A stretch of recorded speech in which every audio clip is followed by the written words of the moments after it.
Hello again, everyone, and welcome to another edition of the Fantasy Slant, powered by Pro Football Focus. I'm your usual host, Michael Moore, along with our usual preview crew of Brandon, Marion Lee, and Dan Schneier. A lot of DFS that we will jump into a little later. A lot of weird games and weird weather and weird players and just weird all around. But first, let's get to some minor news and notes and some injuries specifically.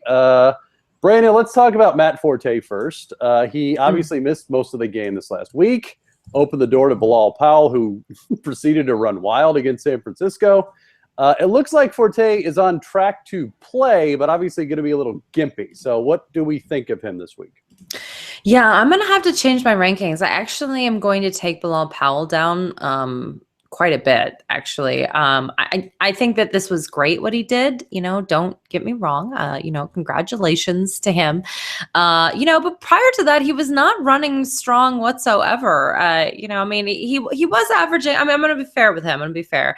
He was averaging 6.2 yards per carry, which is great.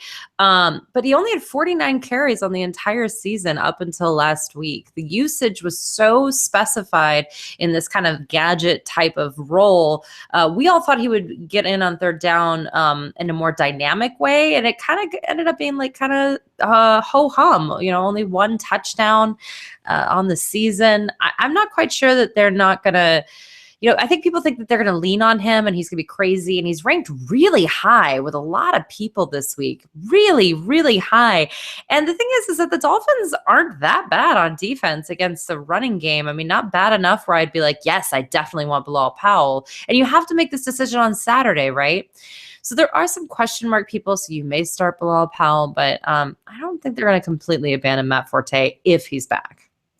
Yeah, and I'm with you. I mean, look, people got to remember the 49ers defense is bad. It's really bad. Really bad. They literally, going into last week, gave up the most fantasy points per game to running backs. So it wasn't exactly surprising, like you said, for Powell to go wild. But he does play a Miami team who is sort of middle of the road as far as fantasy running backs go. So it's not going to be quite as a disaster as the 49ers defense was. But I think I'm with you. I'm not ready to go all in with Powell yet because I want to see him do it again. Like, one game is not, does not make a season. So I just think one touchdown, and it was a rushing touchdown. It wasn't even a receiving touchdown on the rest of the season. I don't know. Yeah, because it was interesting because a lot of people entering the season thought he would be used a lot more because Forte obviously was older, and they thought, Forte might be the first and second down guy, Powell might be the receiving back, blah, blah, blah.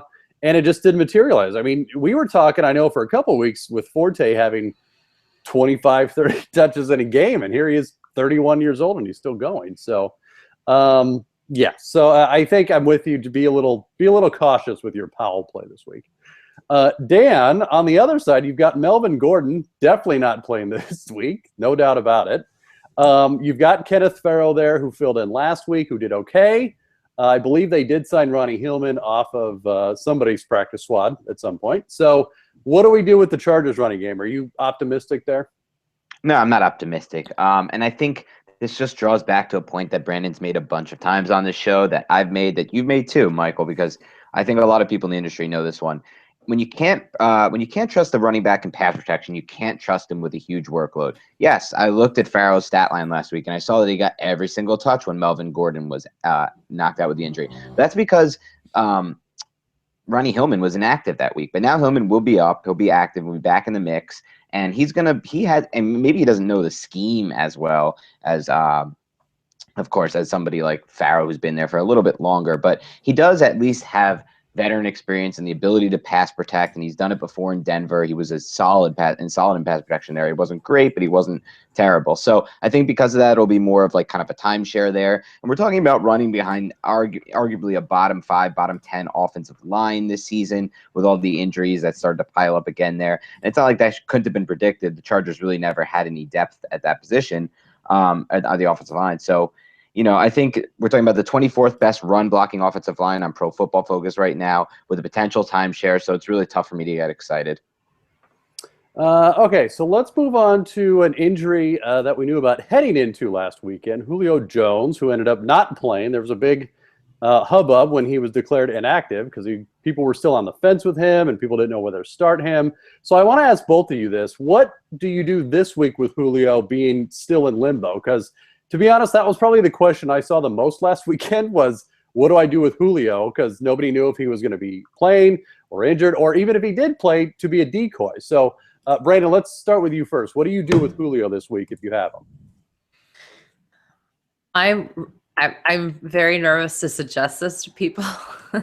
Well, it's on the record. This is very intense. It's very intense for us. You know, It guys, is. like I sometimes sit here on Sundays cheering for who I suggested more than who I actually need to win, because I feel this like unbelievable burden to you guys. Like, you know, what is going on? How can Julio Jones has been very bad in quite a few games this week for you fantasy wise. And it's been when he's been hurt. And I don't think there's any way to deny that. Me personally, I don't think I'm going to start him because they're playing the 49ers. They don't need him. And that's the worst part of this. That's the biggest indictment of him getting any sort of playing time or any sort of role other than a decoy. Now, I know that also means he could get 400 freaking yards on San Francisco and I could be screwed. He could also get less than 3 points like he has multiple times this year. So unless I get a clean bill of health on Friday and feel really, really good about it, and I doubt it, I don't know if I can do it. Yeah. I'm really interested to see what you guys think, because this is like his fourth time not being able to produce for you. Mm-hmm. Dan, what about you? Where do you? Yeah, and I mean, and the sad thing is you look ahead as a Julio Jones owner to your fantasy playoff schedule when you're about in week 9 or 10 and you're rolling through your season, you see the 49ers and you're like, sweet, guaranteed volume, guaranteed production against this crappy defense. Oh no, wait. Now he's got the Julio injury, and now the Falcons don't really need him. And now I mean, at the same time, with all that said, they are still fighting for the NFC South division with the Buccaneers who continue to put the pedal to the metal there. But they will know a little bit more about that Buccaneers team because, if I'm not mistaken, I'm pretty sure this is correct. The Falcons, I know, play at 4:05, and pretty sure, the Bucks. Oh no, I'm sorry. The Bucks are actually the night game. That game, I'm sorry. Usually, you assume kind of the East Coast thing would be at a 1 o'clock. Then again, that is in Dallas, so I'm way off there. But the point is, there is a little bit to worry about just in that sense for the Falcons. They still have to compete for the division, so there is some added incentive to play Julio Jones. So I'm kind of going to wait more till game time, because if you see something like he's really making progress in practice, and we'll know more on Thursday and Friday, because those are like Thursdays every NFL fan who needs to know this. Wednesday, they do kind of like a light practice. This is how every team runs it. Then on Thursday, at least for the teams playing on Sunday, on Thursday, they ramp it up. It's their hardest practice of the week. This is when you really find out if a guy's going to play or not. And if they're not there on Thursday, or if they're limited on Thursday even, that's not a good sign. So unless Julio's fully practicing on Thursday, because again, the Friday is like a walkthrough. So unless he's fully practicing on Thursday, I'm not going to play him this week either. And instead, I'm going to pivot and play Taylor Gabriel. I know Gabriel didn't have that many touches last week. He finished with 3 catches, and he also had a rushing attempt, and then 6 total targets, so 7 involved for 7 plays. But again, the game was weird from a game flow standpoint. First of all, the Falcons benched all their starters for most of the fourth quarter, and not only that, the Falcons scored on defense, so there just wasn't that many possessions for them on offense. But Gabriel's been a major part of that offense, even with Julio Jones in, and without him, I think he's going to play an even bigger role if they need him to, and if they don't have those defensive touchdowns against the Rams. So I'm pivoting there with Gabriel. I even like Gabriel better if Julio's on the field as a decoy. As a decoy, right? Yeah. Fun fact: care to guess how many games this season Julio has with receiving yards between 35 and 106? So between 35 and 106, how many games does he have receiving in between those two? That's huge. That's like 70 yards worth of what kind of range is that? Range. I mean, I don't know. It's going to prove my point, I assure you. Just guess how many games he has between those two numbers. 7. 1. He has 1 game of 66 yards. The rest of his games, to your point, Brandon, 16, 29, 29, and 35, right? And then outside of those games, 106, 300, 139, 174, 111, 135, 113. So he is like the epitome of boomer bust this year. Right. Yeah. Like more so than any other player I've ever seen. I mean, that's pretty interesting that because usually when we think boom or bust, the booms don't happen as often as the busts do, but it kind of does here. Like you've got these games, Oh, yeah. 4 or 5 with less than 40 yards, and then you've got 6 or 7 with 106 or more or 300, which was interesting. Well, and they're always when he's hurt. Yeah. I mean, it's very transparent that there is no guessing game here. When he's hurt, he underperforms. Yeah. And then all of a sudden he's healthy and he'll blow up. Right. So, yeah, I think to your point, Dan, this is truly a case of just watching it very, very carefully and see what the injury reports say. Speaking of the injury reports, so we got an updated injury report on Adrian Peterson. He's determined to play in Week 16 against the Packers. Dan, Week 16 is the fantasy championships for a lot of people. What would you do? Would you pick him up, and would you even entertain playing him that week? Well, I think you got to pick him up just for the sense of kind of like game theory standpoint where you want to not allow your opponents to get him. So if you do have a high waiver priority, or you do have money saved on your FAAB free agent budget, yeah, you pick him up. And as far as playing him in Week 16, you're going to have to just really monitor these practice reports, see what he's giving, see what he's doing every day. And I think if Adrian Peterson does make it back to the field with the position the Vikings are in, fighting for a playoff spot, he'll have a very, very, very big role right off the bat. I don't think he'll play third downs. I think I'll take almost all the other volume though. So I think just based on where the running backs have fallen this season and the scrambling I've seen a lot of people have, and the questions people have been asking me on Twitter, do I play Kenneth Farrow or this guy? Do I play, and we're talking about guys who at the beginning of the year we thought would be locked in starters. So with all that said and all that factored in, I think Peterson, if the reports say that he will be the lead back, you can trust them because they're not messing around. They need to make the playoffs. They're not in the same position as maybe Falcons or a team like that. I also like how you worked in a game theory reference into your analysis there, Dan. That's very topical in this Twitter universe. All right, so another player coming back, Brandon, not from injury but from suspension, Alshon Jeffrey. Which I believe his suspension is over now, if that is correct. Will be returning at least for the last week or two of fantasy season. So what do we do with that? I mean, you've got Matt Barkley in there now, who actually has not been, I think, as terrible as we thought a third-string quarterback for the Bears would be. But do you trust him? I mean, receivers on the Bears have actually done pretty decent with Barkley in there, and I think we'd all agree Jeffrey's an upgrade, but what do we do with him the last couple of weeks here? I'm actually fine with playing Alshon Jeffrey. There are a lot of dud wide receivers right now, like really, really bad. To me, I think this is an interesting matchup against Green Bay Packers. They are playing at home. I do think they're going to lean on Howard, though. I mean, it's going to be very, very cold, very, very windy, so that makes me a little bit nervous. But they didn't have Jeffrey last time that they had this situation, right? So I think that Jeffrey is a better option than a lot of people are giving him credit for. And I know he's available in some leagues. If he is, I'd definitely go pick him up because at bare minimum, I don't want someone else playing him against me. So yeah, they have picked a different wide receiver, right? There was the Marcus Wilson game, and there's Cam Meredith and Josh Bellamy, and they had all these different games. So next is Alshon Jeffrey, right? I mean, they're putting up decent numbers, one guy per week. So I don't have a problem with it. I think that right now, a lot of people are dealing with, Saints wide receivers. They're dealing with this Julio Jones injury issue.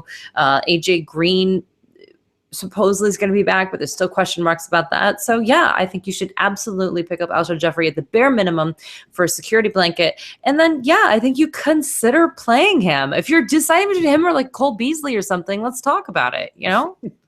People are doing that though. What about you, Dan? Where do you stand with Alshon Jeffrey this week and beyond?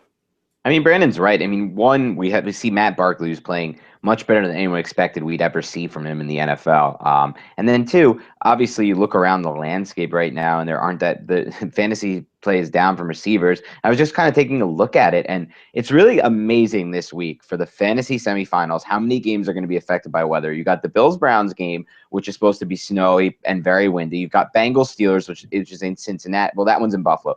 Bengals-Steelers in Cincinnati, supposed to be terrible weather. Giants Lions are at least supposed to be bitterly cold. Giants Lions in MetLife, bitterly cold. This Bears Packer game is bitterly cold. And then you're looking around, you have the Brady, the Patriots against the Broncos. You have bad matchups aside from that in some of the warmer weather games. Saints versus the Cardinals in Arizona. Even Titans versus Chiefs. It's supposed to be 19 degrees in Kansas City. So really at this point, like, you're not really, Jeffrey is going to be better than a lot of the wide receiver threes and flexes you're contemplating over him just because of how well Matt Barkley's played. So I don't think you should be scared to put him back in. It's not like he's been injured. He's been suspended. So now he's going to have a full week to practice, get his legs under him with the team. And I think he's better than a lot of the other options. Yeah, I think I saw it's going to be 2 degrees in Chicago this Yeah, weekend, that was it. which sounds horrible, quite honestly. Plus the wind. And then the wind. Yeah, no, I mean, when it's 2 degrees there, it actually feels like -10, -15 degrees. It's terrible. Gross. The wind chill is unbelievable there. Like, good luck to everyone going to that game. I'm going to watch it from home, like with the heat on, probably under a I will blanket. say one thing, though. Obviously, Aaron Rodgers has figured out how to play in the cold. Yeah. Right. Yeah, your studs like that, you can't discount. It's just there's not that many studs that, can defy the weather like that. I mean, look, Brady, Rodgers, etc. But Jeffrey, he's just been inconsistent in recent history. He just has. I mean, he's been a couple years removed now from that dominant season where we thought, oh, he's like a top 10 receiver in the NFL. And it's just between injury and suspension now. It's just, it's been interesting for Jeffrey. He only has 1 touchdown on the season. I know, it's sad. It's really sad. All right, one more topic, then we will get to our DFS starts and sits. So it came out this week that Ty Montgomery is in fact a running back, like we all thought all along. After I think what number is he? Do you guys know? 88? 88. Yeah. But alas, he is a running back. He goes to the running back meetings. He definitely gets more snaps than snaps at a receiver. So I kind of want to just get your guys' opinion on.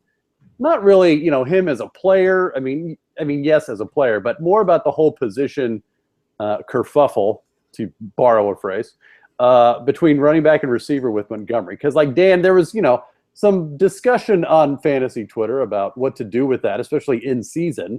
Do you change his position? Is he a running back, etc.? So, what do you think should have been done and should be done going forward with situations like that? Because, look, I think you could see stuff like that happen in the future with some hybrid players.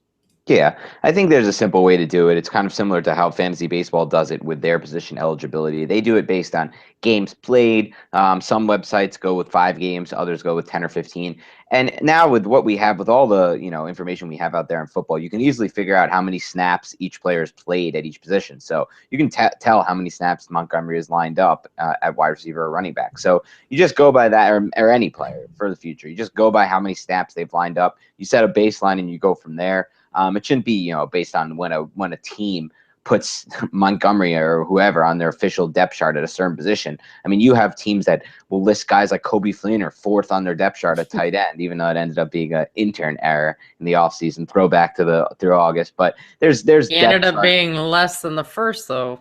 Yes, that's true. Yeah, I was gonna say, I think there was some truth to that depth chart. I think that intern may have gotten a little extra flack unnecessarily. Right.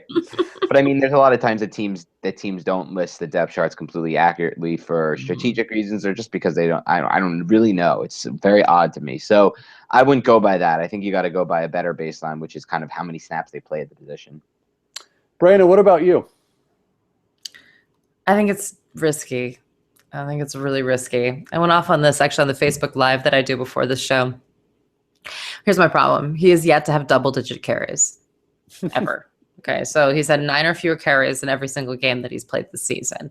My biggest issue is that we've been here before, right? There was the Dallas game. I think it was the game against the Giants as well. No, it was Chicago. And here's the problem. Then the sickle cell trait thing came in, right? And then we all got scared, and he sat out that Atlanta game, and then he came back, and he was okay, but then he went away, right? I got really scared because remember we went off the field and was holding his arm in this weird way. And it was just kind of like, what happened? I think this is scary. I'm not even quite sure he's going to make it to this game. It's really cold. I don't know how it's going to affect, sickle cell trait's a really weird thing that pops up in very bizarre ways. Look at John Brown. He can't get it under control. So I'm a little bit nervous about that. And just the fact that the Green Bay Packers as a team have decided that their offense basically centers around a different particular player depending on the matchup, depending on the week. So I just can't depend on him for consistent matchup. Again, this is going to be at Chicago. It's going to be really cold. It's going to be the wind. Maybe he gets more carries, but there's also been rumors that he can't get more carries because of the sickle cell trait. So there's just too many question marks for me in my championship to lean on him unless I'm in a dire straight situation. But yeah, it's unfortunate. That makes me very nervous. All right, one more story actually that was not really late breaking, but it did happen today. Kind of a surprise. Michael Floyd was cut by the Cardinals today after his DUI on Monday. Which is it's just a sad situation all around. But from a fantasy standpoint, Dan, it's not like Floyd was a heavy contributor this season. So do you see any change in that passing offense for them, or is it pretty much, all systems normal? Hell no. That passing offense is the grossest, most inconsistent passing offense that has failed us so many times this season with so many good matchups that we've written about, that we've talked about, that we've suggested based on the matchup. I don't care who's out there at wide receiver anymore. Carson Palmer is a step slower this year. The offensive line is miserable, and Carson Palmer is no longer a quarterback, and maybe never was. For a brief period, he was with the Bengals before the first ACL, but he's no longer a quarterback who can continue to play well without not perfect, but above average pass protection. You're starting to see this a little bit with Eli Manning too, who's dealing with some really bad pass protection, has no escapability, and just has put up awful numbers because of it. Some quarterbacks without that ability anymore to escape really need that pass protection, or they're not going to be productive. And that's the situation here. It doesn't matter who's running routes at wide receiver. It's not going to work out for that Cardinals passing game, at least on a consistent basis.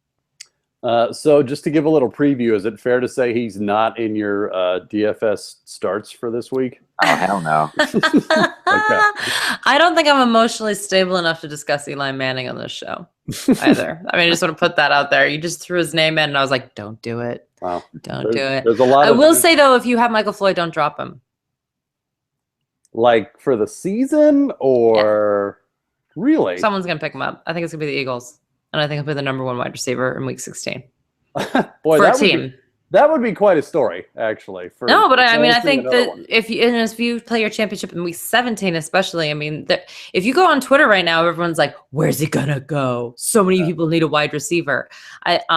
He has a lot of problems, obviously, off the field. This is not his first DUI. They're having issues, and clearly the team was frustrated with him anyway. He wasn't going to be on the team next year, pretty much guaranteed. This was just the nail in the coffin. But I don't know. I think I wouldn't put him out there for someone else to pick up if you had held on to him. Like at this point, if you held on to him, you were kind of crazy. So continue being crazy, because this might be the only time it would have made sense for you to play him. I'm not doing it, but I'm just waiting and seeing is all I'm saying.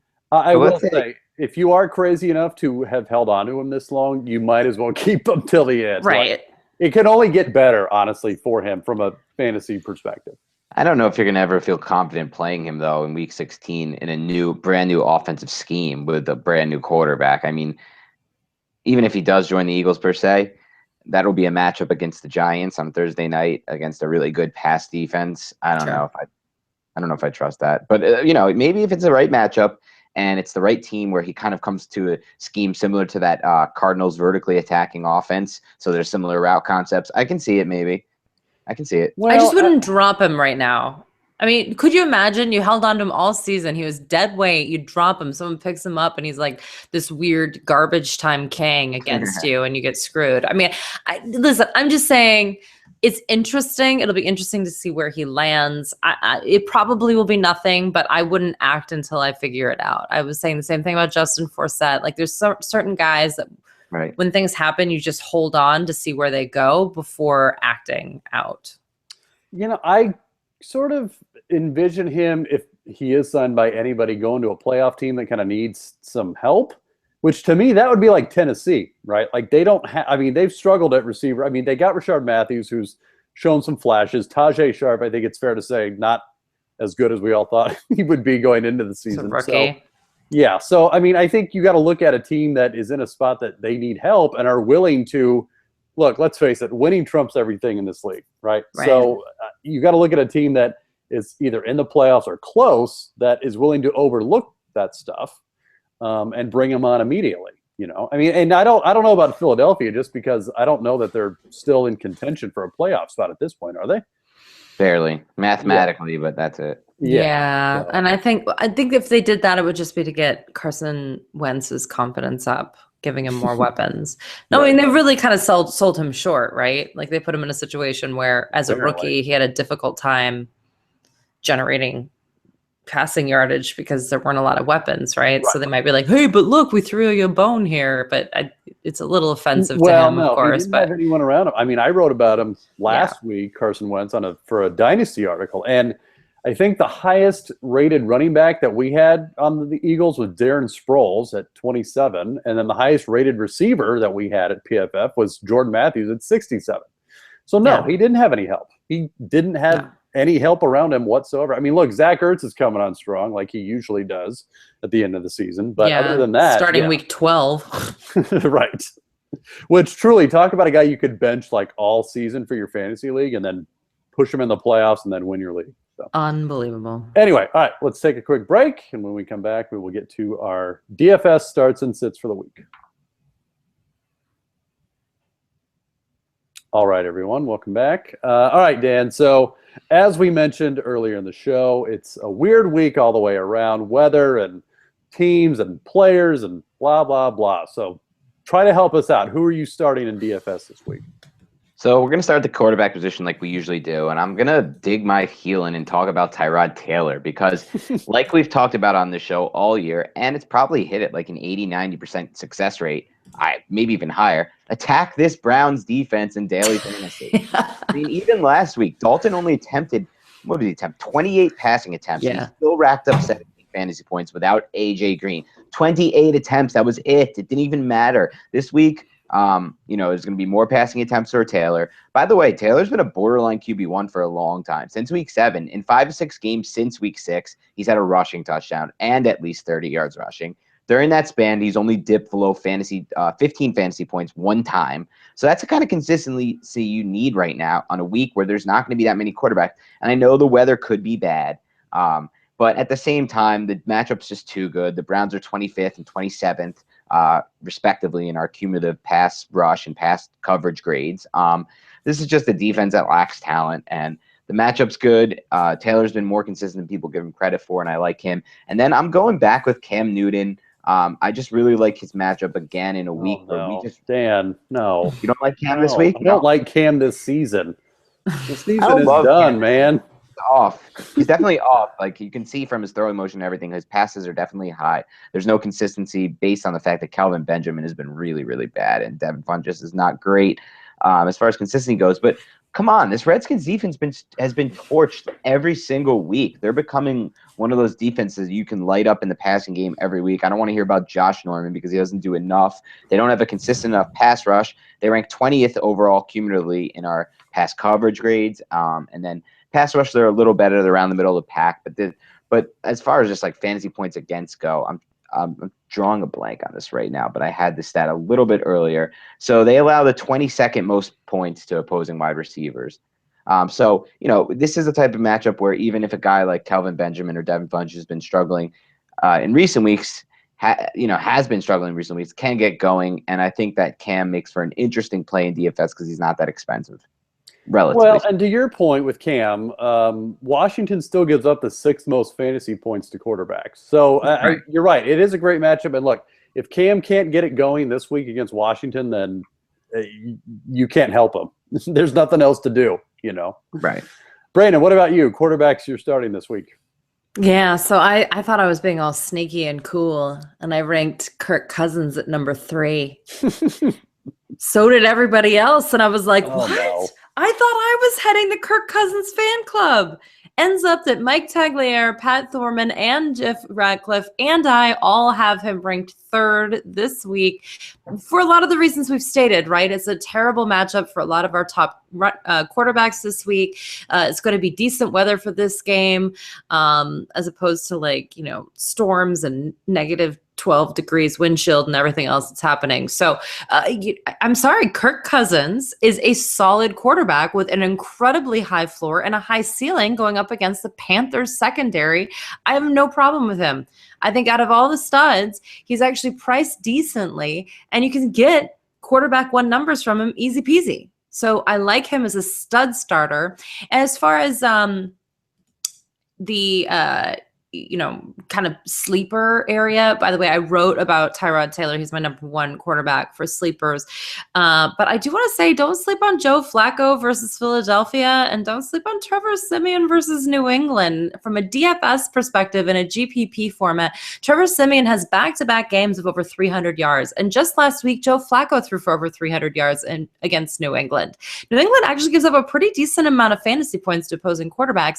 So it's something that you want to watch. He's definitely created a chemistry with Emmanuel Sanders and Demaryius Thomas even. He's throwing the ball, and everyone says that he can't, he over 50 pass attempts last week. Yeah, well, look at all his pass attempts all season. The problem is the Broncos can't run the ball. And I don't want you talking to me about Justin Forsett. Stop yourself. Stop yourself. He fumbled on his first play as a Bronco, and then he was just meh, and they still didn't go back to Devontae Booker. Booker, I don't know what is going to happen with him next year. CJ Anderson, talking about job security by doing nothing but being hurt, right? They can't do anything behind that line, and they're just not doing a good job as backs either. So they're going to have to throw the ball because it's against New England. And if you're telling me that Tom Brady isn't going to score any points versus Denver, I have a hard time believing that. They're going to have to do something. Trevor Siemian's not actually the problem in the Denver Broncos. I could write a treatise about what's going on there. But what I will say is that the yardage is there. And with the 300-yard bonus on DraftKings, I'm intrigued. He's incredibly, incredibly cheap. Yeah, and you had mentioned about the Denver running game last week, how neither one of them, Booker and Forsett, did pretty well. They only ran it 9 times, Denver did. The whole game. They know who they are. And the funny part was it wasn't even as if the game script called for it. They were down no more than 10 at any point in that game. Yet you only ran it 9 times. It was weird. They still lost. Well, they did. All right, so Brandon, let's start with you on your quarterback sits for this week. Oh man, I'm having a really hard time right now with a lot of quarterbacks. It's almost weird that I want to sit everybody. I am That's nervous. Not an option, Brandon. I'm sorry. Yeah, I know. I'm not playing Matthew Stafford if you pay me. I think this finger thing is an issue. I don't like this weird glove that he's going to maybe make that's only covering the middle finger. I don't like that he's going up against the New York Giants, who have a very good defense. It's a bad situation. I think people are going to try to get a little cute with him, but I think that's weird. I don't know why you would do that. On the other hand, though, I do want to bring up Derek Carr's pinky since we're talking about it. I think he'll be fine. He was fine 2 weeks ago, but then last week he went to Kansas, and it was being in the cold that made that pinky all funky town, and he couldn't throw the ball. Everything was wrong with that. He's back in California. He'll be fine. Matthew Stafford, though, no thank you. Not here in New York when it's very cold. I'm out. All right. Dan, who are you sitting this week?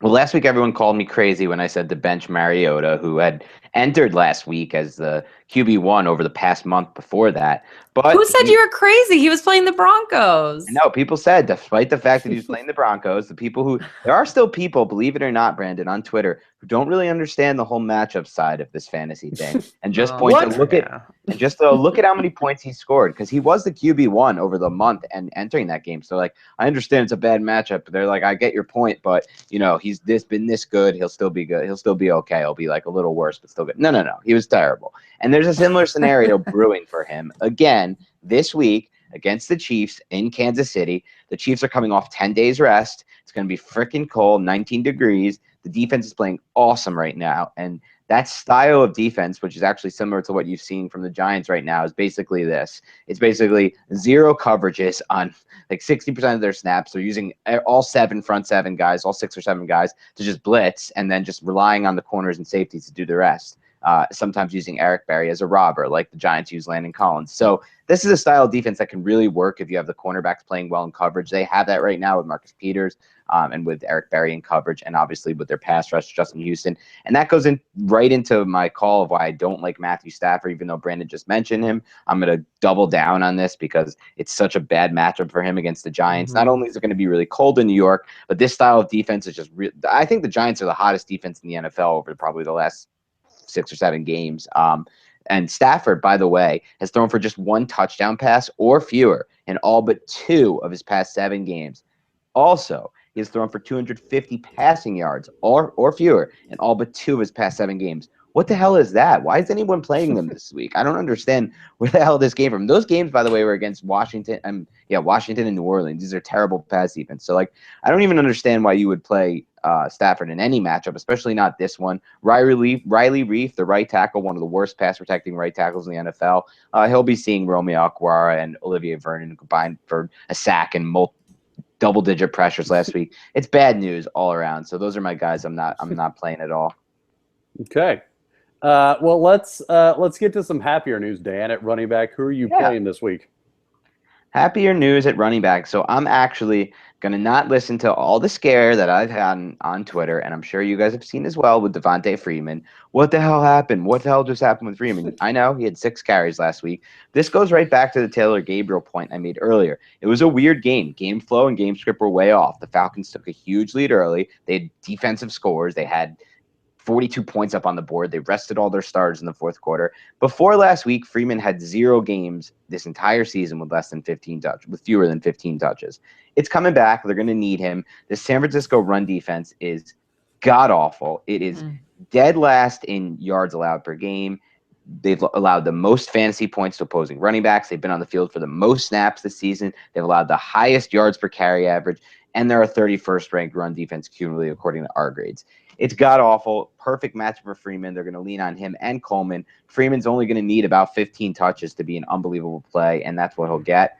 I also really like Jerick McKinnon. Call me crazy, but the Vikings are finally starting to realize what McKinnon's good at, and that's working out in space in a passing game. He got himself 6 targets last game, racked up an additional 36 yards there. Was just less than 80 yards against a tough, stingy Jaguars defense. Now he gets a Colts defense that's ranked 32nd according to our rankings, our grades. They've been terrible all season. I really like McKinnon as a sneaky play because not too many people are on him this week, and he's super cheap in DFS. Okay, Brandon, running backs you're playing this week. LaShawn McCoy against the Cleveland Browns at home in the cold. Oh, no. I want all of it. And you know what else? I think Mike Gillislee is an interesting play. Actually, from a DFS perspective, he's incredibly cheap. The Cleveland Browns are tied for giving the 3rd most rushing touchdowns in the league to opposing running backs. And the Bills have declared, and it is true, that Mike Gillislee is the goal line back. Look back, he's scored at least 1 touchdown in 5 of his last 8 games. And you can get him for cheap. He's only $4,600 on DraftKings, but only $5,000 on FanDuel. It's just cheap. So I'm interested in him. And when it comes to a deal, to be honest with you, Kenneth Farrow is still, pretty cheap on DraftKings at $4,400. I think he's a little pricey on FanDuel at $6,000, so that makes me a little bit nervous. If you play Yahoo, though, he's only $12, which is tied for the 51st most expensive running back in the league, going up against the Oakland Raiders. That is something to consider. I did write about Matt Asiata, actually, so I feel kind of the opposite that you do. Interesting. Matt Asiata just gets more points. I mean, I'm just all about points, and they just don't use McKinnon correctly. No one can actually run. It is a good matchup, but he is the touchdown guy. I think that's going to continue against Indianapolis.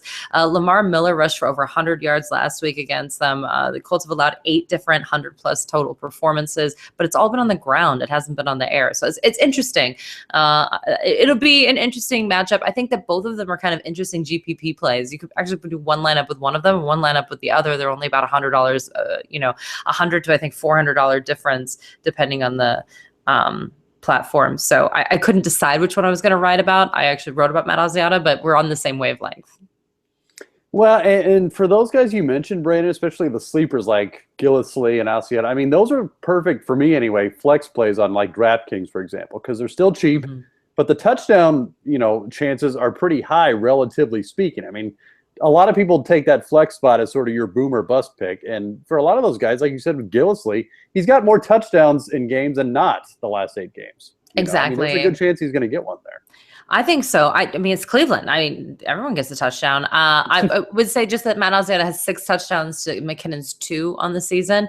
If it's a full point PPR for DraftKings, I think I like McKinnon a little bit better than I do Asiata, but they're just basically tied for me. On FanDuel, I probably would go to Asiata. But yeah, I mean, I like where your head is at versus the Colts. Dan, running backs, you're sitting this week. So I'm not going to. I think they're all in snowy weather and windy weather. Actually, not. Which is fine for running back. Yeah, okay.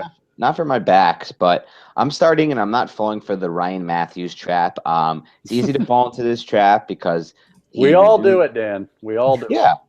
He resumed a pretty large role last week, just due to this mere fact that the Eagles had injuries at running backs with Darren Sproles, and with Smallwood and with Kenya Barner inactive last week. Maybe Barno be active this week. Who knows what's going to happen with Sproles and Smallwood? But it's looking like Matthews is ticketed for a larger role. But guess what? He runs into the Ravens' run defense, the same run defense we've been advising to avoid all season. There's really not much to say here. I mean, like, we're talking about the best run defense according to our metrics the entire year.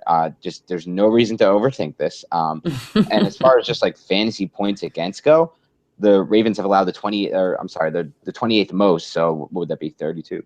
Hold on, doing a little math on my hands. The fifth fewest fantasy points this season to opposing running backs. So they really do it in both ways. And then also, I know I advised to start him last week, and I got saved by 1 touchdown, which was so great to watch since I remember talking about him on this podcast. But Todd Gurley, who I liked the matchup for last week, barely even freaking did anything, even in that matchup. Well, get the hell off of him in this Seahawks run defense, because they're the type of run defense that plays much better as we roll into December, and they're doing it again this year. They're our second best run defense overall.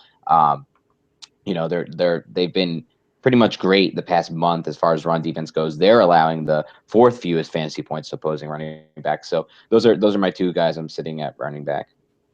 Brandon, what about you? Running backs you're sitting this week. I forgot to mention also that I love LeGarrette Blount this week. Like, love. Okay, we'll allow it. Thank you. I don't want to have to talk about Rashad Jennings anymore.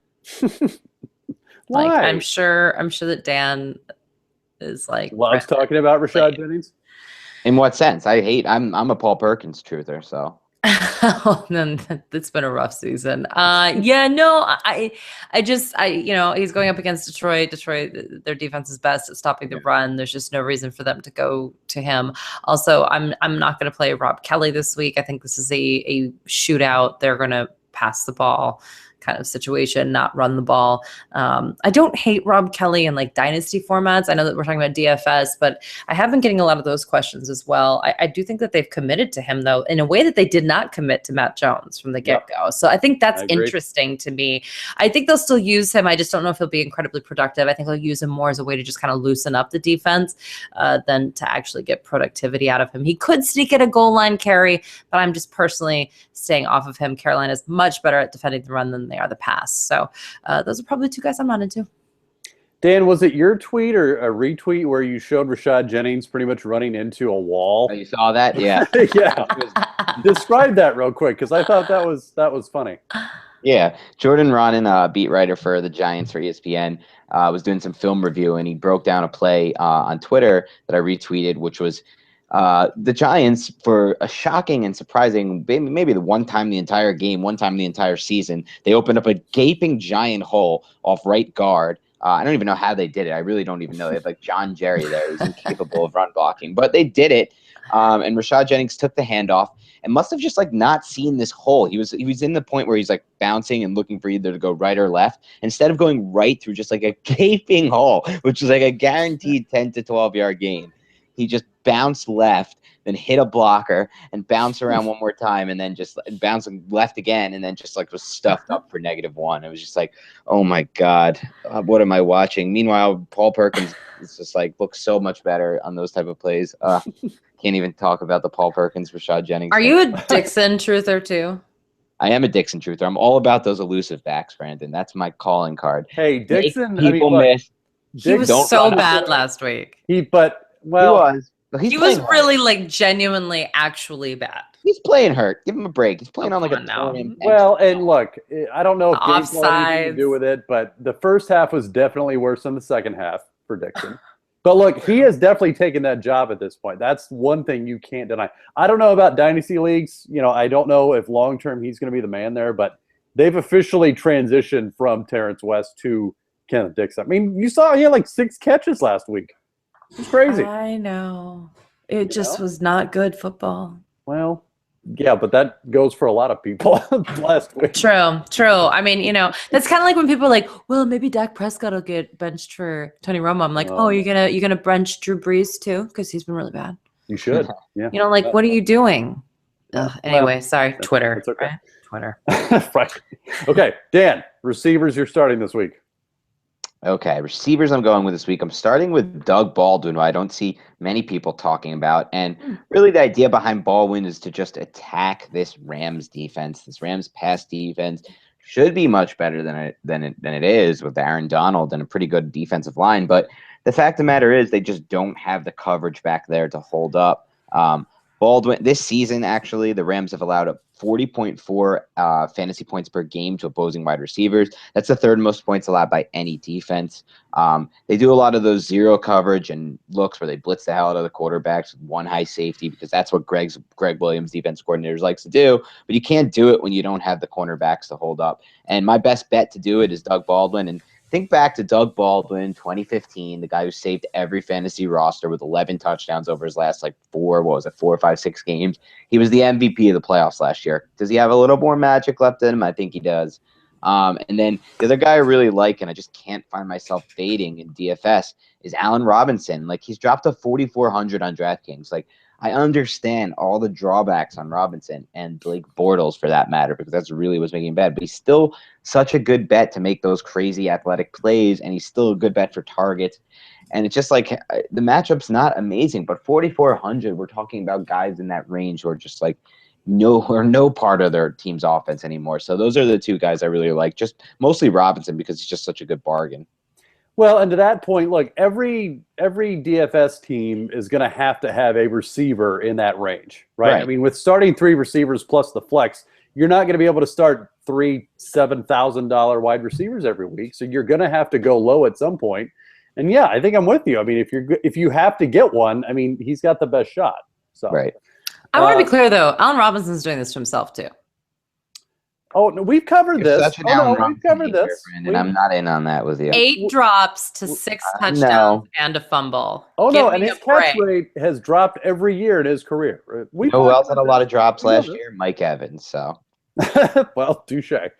That's a of course. But then he came back and he improved. I mean, he acknowledged that he had that problem. That's what I'm saying. I'm saying Allen Robinson will improve next year. Right, but everyone's saying it's just Blake Bortles. They're just like, oh, it's Blake Bortles. And I'm like, no, it's also Allen Robinson. He needs to improve as well. Okay, that's fair.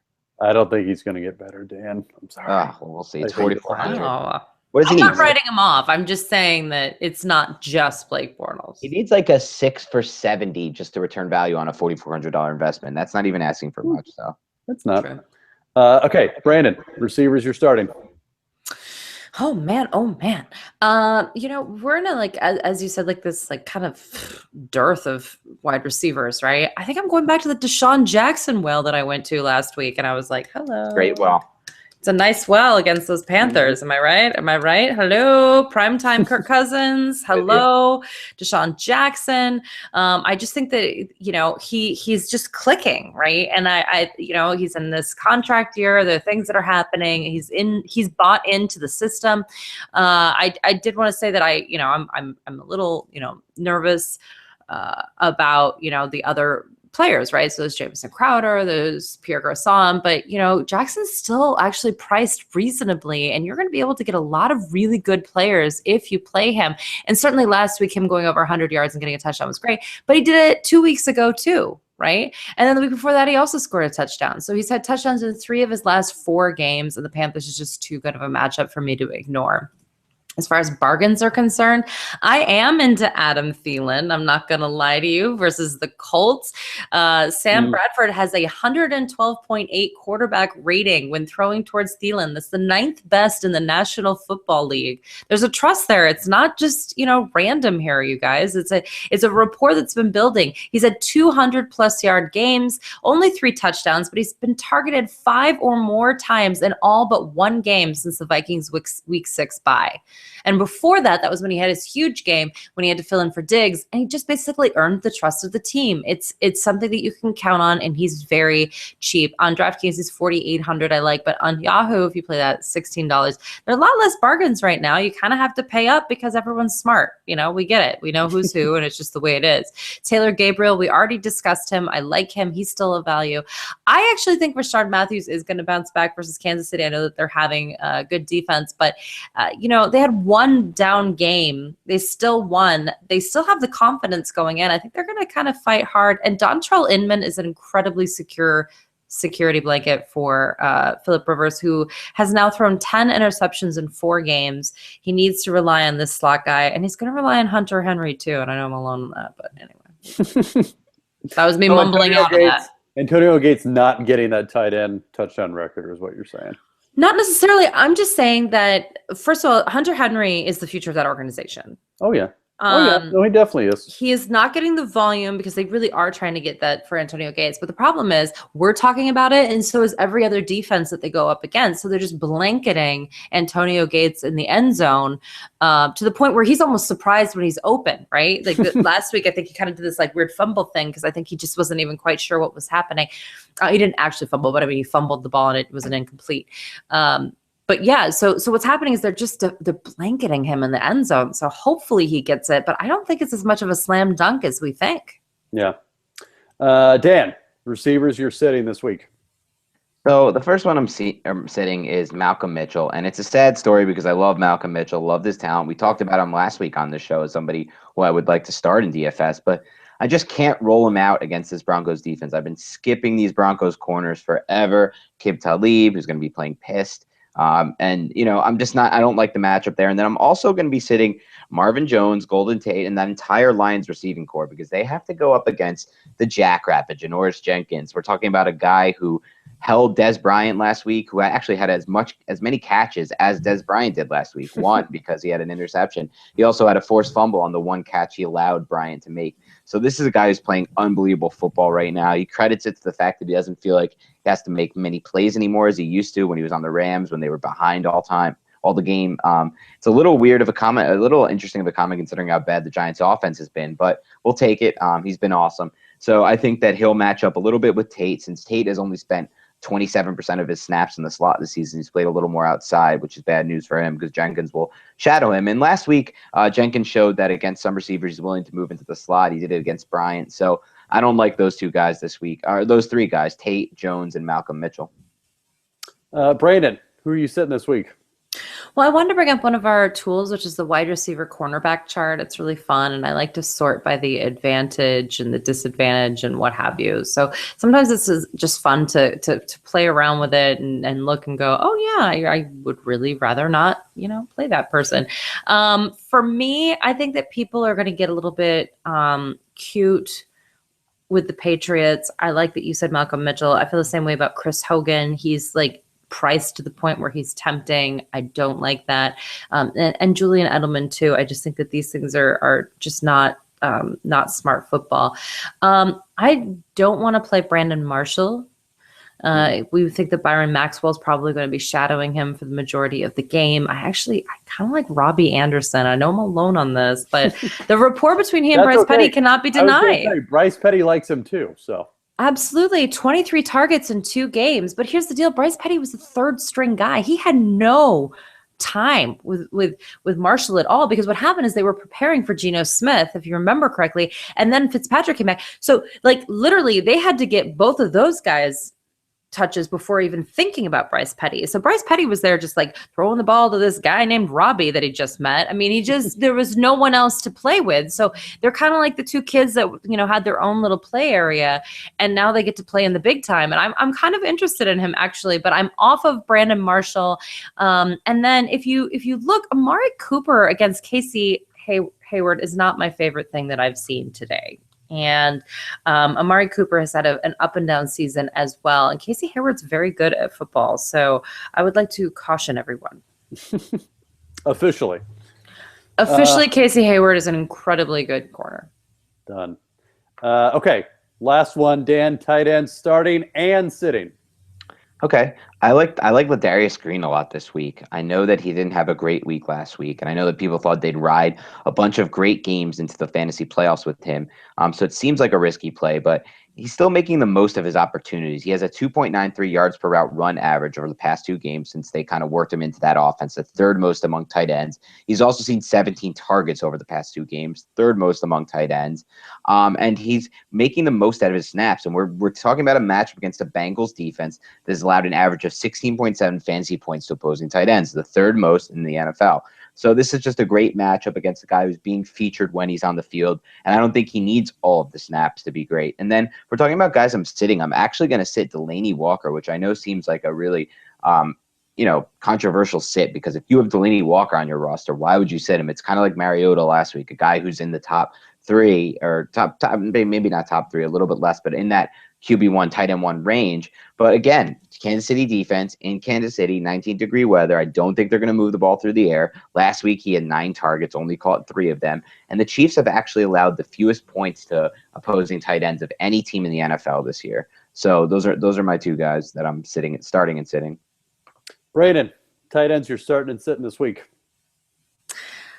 I believe in Travis Kelce getting 100 yards. I believe in Tyler Eifert scoring touchdowns. Like, to me, there are certain things that make sense in my brain, and they continue to happen. It's just automatic at this point.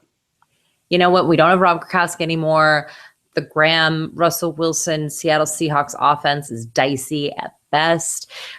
We don't have Tony Gonzalez, if you remember that stud from back in the day. We have some problems at this position. So to me, those 2 guys continue to speak to me. It should be Greg Olsen, but because of Cam Newton's inefficient play over the the whole season, frankly, it's really difficult for me to go in. So I'm all in of paying up for them. If I'm doing a bargain and I'm shooting from the hip, don't shoot me. Oh, no. I'm suggesting Charles Clay. No! I have to. And I'll tell you why. So I wrote this tight ends article. I do. Oh. Why? Because the Cleveland Browns give up a league high 11 touchdowns to opposing tight ends. And the thing is that the guy does every once in a while get over 50 yards. And Tyrod Taylor, if I believe in him, I do believe that it's going to be a lot of walk-ins, but I can see a touchdown in Charles Clay's future. And I think that Tyrod Taylor's going to be all over this. So to me, it's a complete shot in the dark, but he is the tight end minimum on FanDuel. So he has to get such a minimal amount of points, especially the tight end position, to be relevant. It's someone to talk about. Like, when you say you see a tight end in his future, is that this season or like in future seasons? I'm trying to see it this season against the Browns. I just feel like I have to say it because it's so matchup dependent, this position. Yeah. That if I don't say it, I feel like I'm being unprofessional. Am I personally doing it? I don't know. I have to sell myself as well. I'm being honest. Fair enough. Oh, that's good. It's okay. League high. There you go. Okay. Well, that will do it for this episode of the Fantasy Slant. Hey, this time tomorrow, I could have a child. Did you guys know that? And we don't know if it's a boy or girl. It's so exciting. I have no clue. I will find out when the rest of you do. So I'll let you all know. I'll Instagram it or something. Nice. Probably You're going to be in charge of a human. I know. That's weird. Like, that's not me. Like, me, it's fine. Like, if something happens to me, it's fine. But like another person, like, I could go to jail for not taking care of that other person properly. You realize that? I mean, that's dark, but yeah, I do. I mean, I'm just thinking worst case scenario at this point. I guess. So, anyway.